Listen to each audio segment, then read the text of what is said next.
Hey guys, welcome to another episode of Parlay Revival. So we had an amazing few days in Bora Bora last episode with our new crew members Don and Shannon, and had sailed 150 miles to the island of Maupiha'a, which was the very last atoll that we would visit in French Polynesia. But of course, to get into any atoll, you have to navigate some sort of a cut in the reef, which can sometimes be extremely challenging. We've arrived. This is Maupiha'a. It looks incredible on the inside. Blue water. But unusual parlay luck, we've arrived and it's raining. So we've got really bad visibility of the reef. Luckily, one of our friends, Andy, on Avalon, just happens to be here. So he's gonna come out with his dinghy and try guide us exactly where the channel is. So that's really fortunate. We'll drop the sails now, and on the Google Maps it only looks like it's about 80 feet wide. We'll just try to get through unscathed. Let's go. This is it here. Jeez, it's tight. Look at this thing. Look at that current. It's ripping out of there. So I'm Colin, and this is the crew of Parlay Revival. From hurricane damaged to broken bulkheads and getting struck by lightning not once but twice, to being the strongest and fastest Lagoon 450 on the planet. We are now sailing 5,000 miles from Mexico to New Zealand, my home, before continuing our circumnavigation. So subscribe to follow our journey around this beautiful planet. 20 years from now, you'll be more disappointed by the things you didn't do than by the things you did. So what are you waiting for?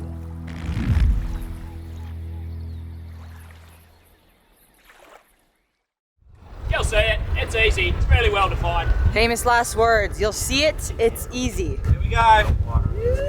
So we push Parlay ahead against the 3-knot current rushing out of the pass. The reason these entrances are so challenging is that there is very little room for error, as either side of us is shallow coral reef lining the pass. I'd hate to think of what would happen if our steering cable snapped, or we all of a sudden lost an engine in a current like this. No matter how many atolls you go in and out of, there's always a sense of relief when you make it in unscathed. That was gnarly. It was narrow, and it had these coral shelves that were super shallow, and they just dropped down. Paradise don't come easy. What's the latest and greatest, Don? All right, so the classic greenhorn mistake. Too much toilet paper. I tried to push that toilet paper down, and I can tell you that poo can fly. Onto me. Ooh. What? Yes. I haven't had a proper look yet. I'm going to get him to pull out a few screws and then I'll go and investigate.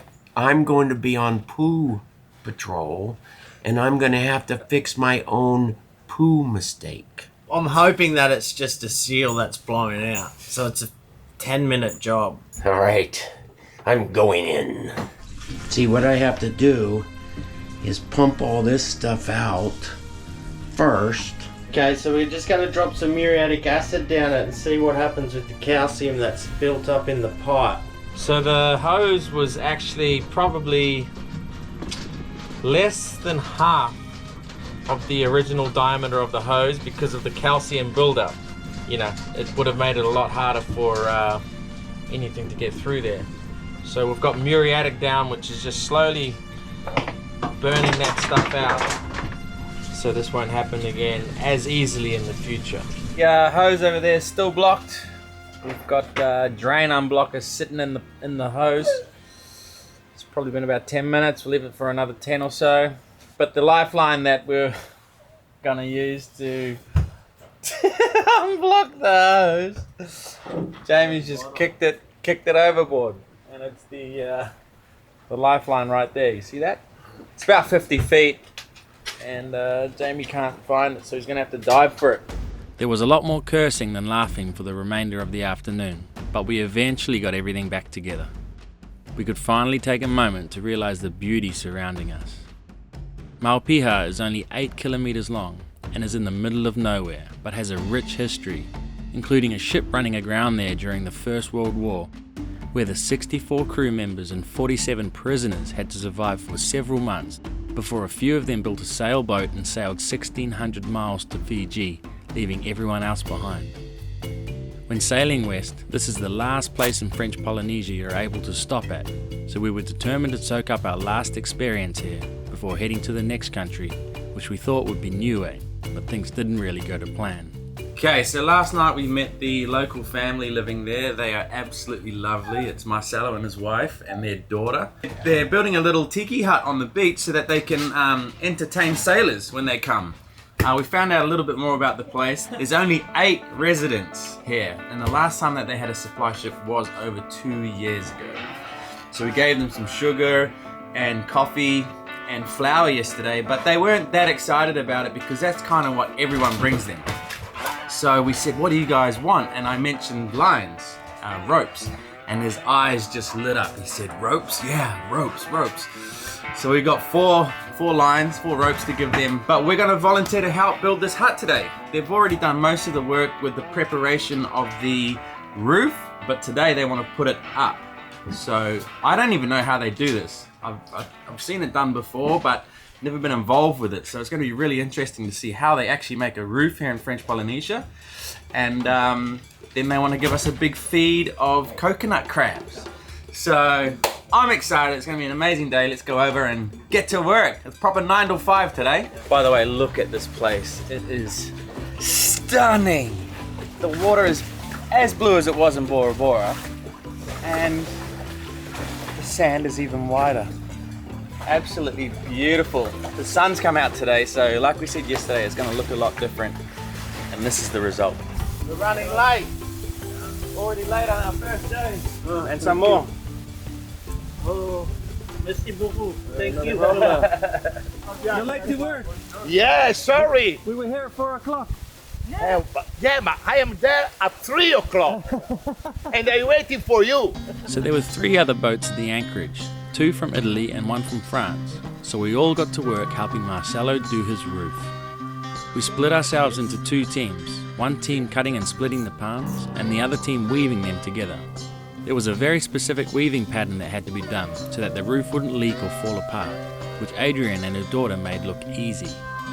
It soon became apparent just how much work was involved, and we had a long way to go before we would even think about putting the roof together. This one goes this way, and then this one. Gotta hear that crack. Nice and tight. Our house might fall down within a year. Exactly on the center. Don't cut this. You see? Just. It's interesting. They take the whole inside of the stem out so that it's all lighter because you don't want the roof to collapse. It's a lot of work just to make it a bit lighter. We need to make about 200 of these to do that roof. So when you add up 200 of these thick stems, that's a lot of weight. So I do completely understand it now. See the difference? So that's this way is nothing. Arms are getting easier. No. I just can't get the hang of it. That's why I wanted to try it. I thought maybe it might be a challenge for me. I just had to scrape all the coconut, and now we're about to turn into coconut milk for the coconut crab. So we're making a coconut milk sauce out of fresh coconuts.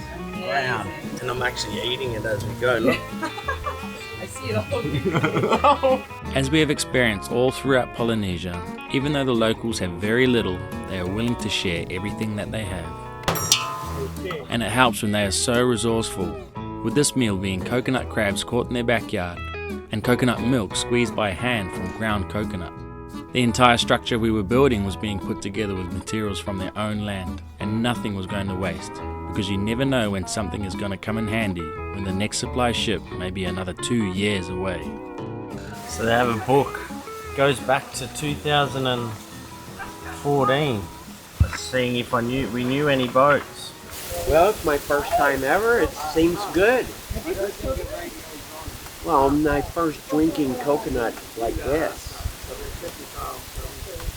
There's 17 of us at the table here. We've all been working hard this morning. It's time to eat some crab.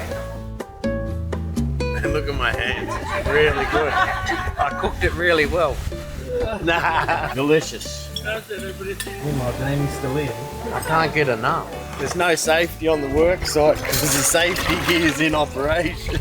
What's this for? Is that fresh water? Fresh water, yeah. What do you do with that? Dishes? Yeah, but they scoop it out with the old hard hat. This is not a word of a lie. That was the best crab I've ever had in my entire life. It was absolutely delicious. The way they cooked it in the coconut milk, holy crap. Okay, we're all so full now, but we're gonna get back to work. We're gonna see some of these palms on the roof today, hopefully.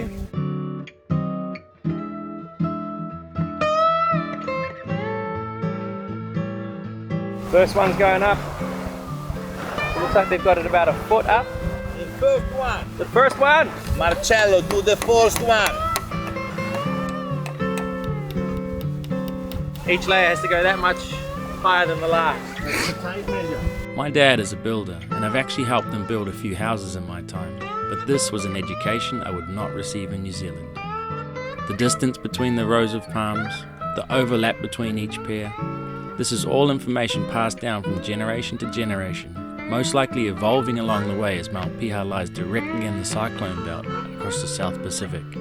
We were really making the most out of the tools and the materials that we had on hand, which extended to our scaffolding as well. So the scaffold just went up a safety notch. We've just got a bar stool balancing on some rafters across here. Now the scaffold's gone up another level. We're on the 3rd level now. What a day, huh? Oh, that was, once again, you know, almost every day, this trip has exceeded my expectations. Just a tremendous joy to be able to experience that because you don't get to experience that as a tourist. I learned a lot too, like how they did it. Oh yeah. We were meant to leave tomorrow, but the roof's half done. I just can't bring myself to leave. We're gonna have to stay another day.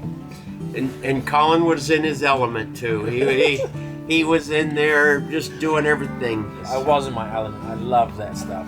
And I love helping, you know, these people that don't have a lot. The last thing I did after we got all the roof down on the one side was they lay bits of timber over it, and that stops it all from blowing away. And tomorrow, once it's properly done, they put a mesh over it, and that holds everything down. Because the whole time they're wanting to lift up. So yeah, we'll carry on tomorrow. The red leaves are falling, the barn owl is calling, the welcome of the dawn. Morning guys, another day, another dollar, back to the grind. So from watching yesterday and working on that roof, I think there's a couple of ways we can probably improve the efficiency of the operation. One is to have one of these and mark up every rafter 200 mil or so, whatever that ended up being. And then we'll just have it all perfectly marked up, and it's just a matter of just slapping them on one by one, and at the end they'll be perfectly parallel with the ridge. So the other thing I want to do is make a couple of like builder's belts. Honestly, this is going to save a lot of hassle. So I was balancing like this with nails out of my mouth, and like we're going to have one team of people weaving the palms and another team putting them up. So it should be pretty efficient today now that we all know what we're doing. Okay, so Marcelo and Adriana like the idea of marking it all up first. They're pretty excited about it. They just didn't have a tape measure or a pencil, so I'll give them these when we're done. As we were nailing each set of palms from the bottom upwards, I was wondering how they were going to do the ridge. We had finished one side, so as we moved to the other, it was interesting to see that they did the top 3 rows first, before starting from the bottom again. We worked our way upwards until we could no longer nail the palms in anymore, and the remaining rows were tucked under and they were lashed down to the rafters. So we just did the last bit with the lines, and now it's completely done. Finish? Great. So as I mentioned, this place is susceptible to extremely high winds, so the final touch was to add some plastic mesh to hold it all down. To get it up over the ridge, they rolled the lines that we gave them into a bundle with the mesh, and by pulling it from the other side, it unrolled itself up the roof. Pretty cool, huh? Yacht Club Maupiha'a, finish. The yacht club.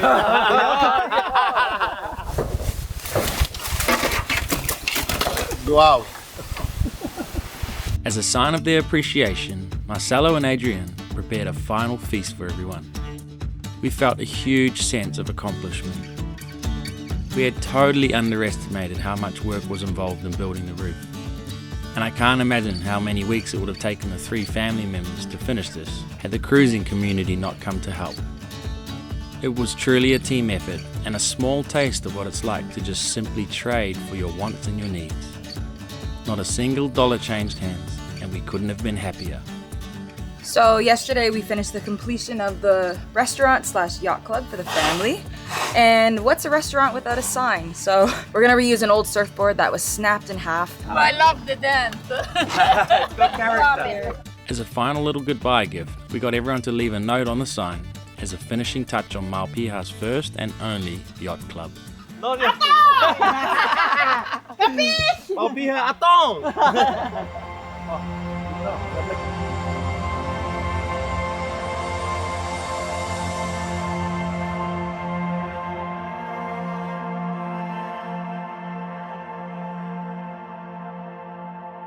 They were so excited when we put the name up there.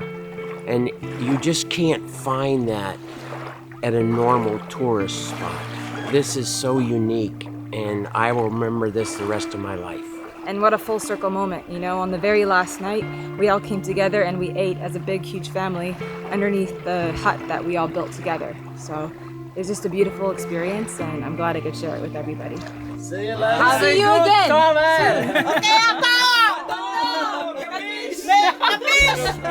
And just like that, our time in French Polynesia had come to an end.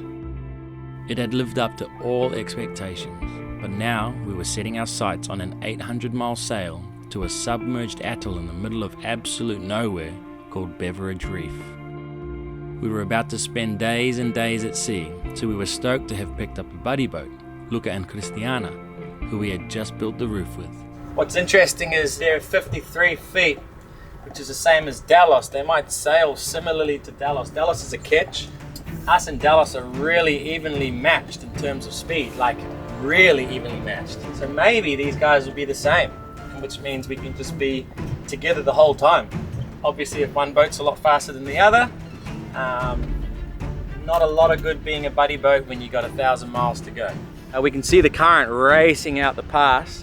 What happens, I've explained this before in other episodes, but this whole atoll, all of the waves break into it, and all of that water that ends up inside needs to escape somehow, and it goes straight out there. So that's why there's constantly, even when the tide's coming in, there's a constant outflow of water there, and the visibility is not good. Can't see the reefs at all. I'm kind of glad I'm following him out, to be honest. Luca offered to go out the pass first because he draws quite a lot more than Parlay, meaning that if he got through, we would be fine. There was a huge amount of current pouring out the pass, and it was important for us to keep some good speed ahead, or else we would have no control over our rudders.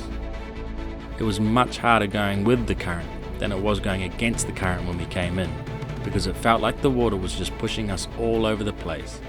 And we both actually came a little bit close for comfort at the exit as it pushed us out to starboard towards the reef. That was wild. We're doing 8 knots, 7.5 knots.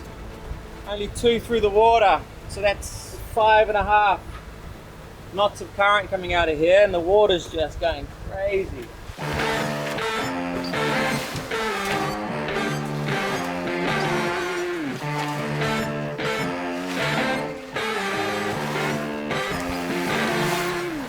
They've just put out a huge head sail. It looks beautiful. I'm motor sailing just to keep up with him.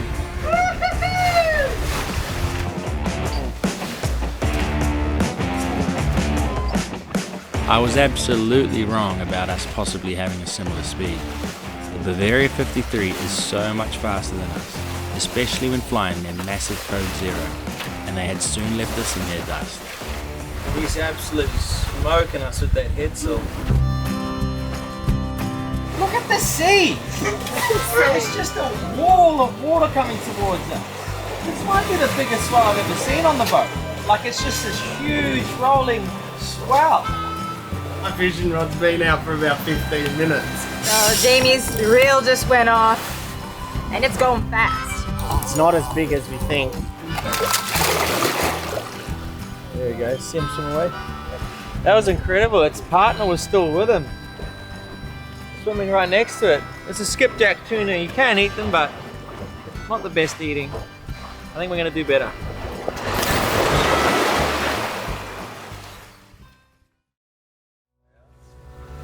Look at the...